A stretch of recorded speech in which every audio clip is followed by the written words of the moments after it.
Welcome back to 120 Minutes. I'm Matt Pinfield, and I'm here with Dolores, Noel, Fergal, and Mike from the Cranberries. Now, Dolores, over a year ago, you had a baby boy. Congratulations, Taylor, which I think is great. And on the album, some of the subject matter deals with being a mother as well. I mean, there's a song, Saving Grace, which I think is a great track. And tell me a bit about that. I mean, other musicians in the past have said that having children has really affected their perspective on things. Would you say that's the same for you? Yeah, I mean, to be honest, I think when I personally got to a point in my life whereupon I felt like I had done everything and I didn't know what was the next step, really.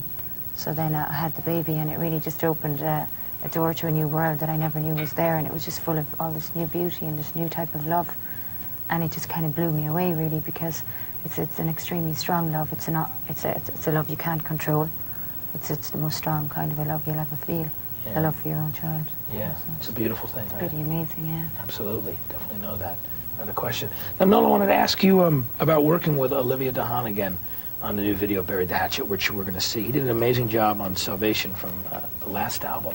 You decided to use him again. It's really interesting, the colors in this video. Were you really happy with the way it came out? Yeah, Olivia had done Salvation with us a few years ago. Right. And he's really good at colours and kind of special effects and stuff. It's something that we haven't done a lot of in our videos. So it was nice to work with him again, and we kind of knew we'd come up with this kind of wacky idea to go with the video. So it was fun. It's fun, and it's nice to work with him. I'm sure we will again at some point. Absolutely. It's incredibly striking, you know. It's got so much going on in it. Well, let's take a look at it right now. This is the first video from the album, Buried the Hatchet. It's Cranberries and Promises on 120 Minutes tonight. Hey, it's Matt Pinfield back with Dolores, Noel, Fergal, and Mike from the Cranberries. Now, Fergal, Storm Thurgeson did the album cover this time around, and he's worked on a lot of the later day Pink Floyd album covers, like Momentary Lapse of Reason, Division Bell, things like that. Why did you decide to work with him? We just decided to do something different for this album, because rather than putting our faces on the cover, we said we'd do something different.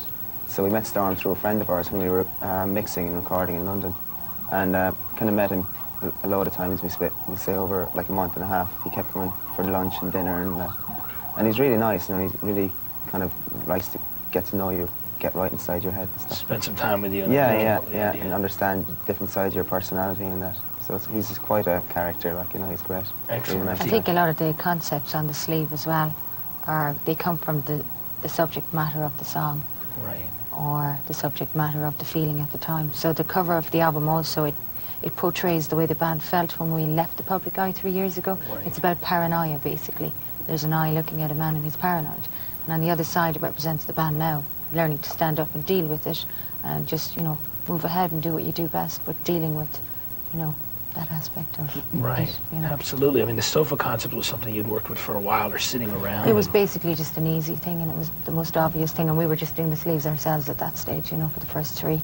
Yeah. But this time, it was just like, we said, you know, more time to relax, and let's get someone to do the artwork, and like, he's a great, he's got a great head. Yeah. Really, definitely. That's excellent. Speaking of more time to relax, you spent more time doing the record, almost 6 months, as you said, 4 to 6 months. And you did it in a few different locations. Was that to get a different feel? Is that why you went from...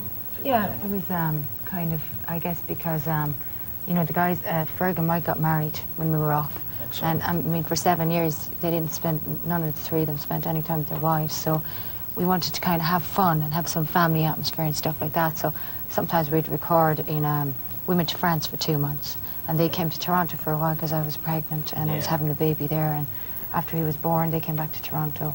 Initially we were making demos, and those demos turned out to be on the album. You know, we didn't actually know we were making an album until we'd about 7 or 8 songs, and we said, we're actually making an album here, you know? Absolutely. It was all just fun. We were just making demos in our heads, you know? Yeah, and it was good enough too, and as people can tell, if they picked up the album, or I'm sure they will, check it out. It definitely worked out great. Stick around, because when 120 Minutes returns, I'll be talking more with the Cranberries. It's Don't Minutes. It's Matt Pinfield here talking with the Cranberries. Now, I thought one of the cool things that you did was, speaking of touring, Dolores, you actually put all the tickets on sale through the internet, through online, so that your fans, I guess, would really get a hold of them and kind of keep it out of the hands of the crazy scalpers. It was, I mean, I hope I didn't just explain all the reasoning behind it. But I think as well it was because we've been out of the public eye for a long time, so I don't think anybody knows exactly how this album is going to go, because, or how our music's going to go, because our music's very, it is what it is. It doesn't blend into fashion, and it never did.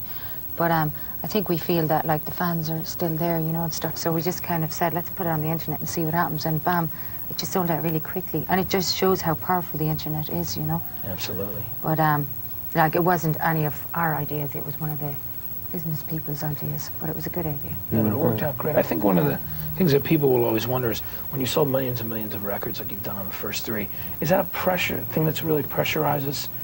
No, we don't feel pressure, but I mean, obviously there is that aspect of the music industry is a fickle industry. I mean, we all know that. So sometimes it's like business people and artists, and it's like whether business people believe in artists. You know, it varies from crowd to crowd with different albums, different eras, you know. Yeah. So it's always like, you know, it's always like you have to wait and see. You have to do gigs, and I think the gigs speak for themselves, and I think the fans speak for themselves with an act like this. It's not like a marketable blah, blah, blah, over the top. It's not like a kind of a boy band or a girl band or something like that. It's a different thing, so you have to kind of let it do its own thing, this kind of stuff. You know, and it's got longevity, that's for sure. And we never worry about that kind of thing. It's like whatever happens, happens, and we're just having a laugh. That's the most important thing. Like. Yeah, I think it's great. Well, we're glad to have you back and out and touring again. Yeah. Good luck with all the shows as well. And I heard about the one you did for the Nobel Peace Prize winners in Oslo, right? Was that a lot of fun? Yeah, it was interesting, yeah. Excellent. Well, thanks for coming by tonight. And for all of you at home, be sure to pick up the Cranberries' new album, Bury the Hatchet, as well as some of the earlier albums, like everybody else is doing it, so why don't we? No need to argue, and of course, to the faithful departed. And be sure to catch them on tour. And right now, the video from the band, Fountains of Wayne. Take a look from Utopia to Parkway. This is their second album. It's called Denise. Thanks again for coming by. Thank It's you. great to have you.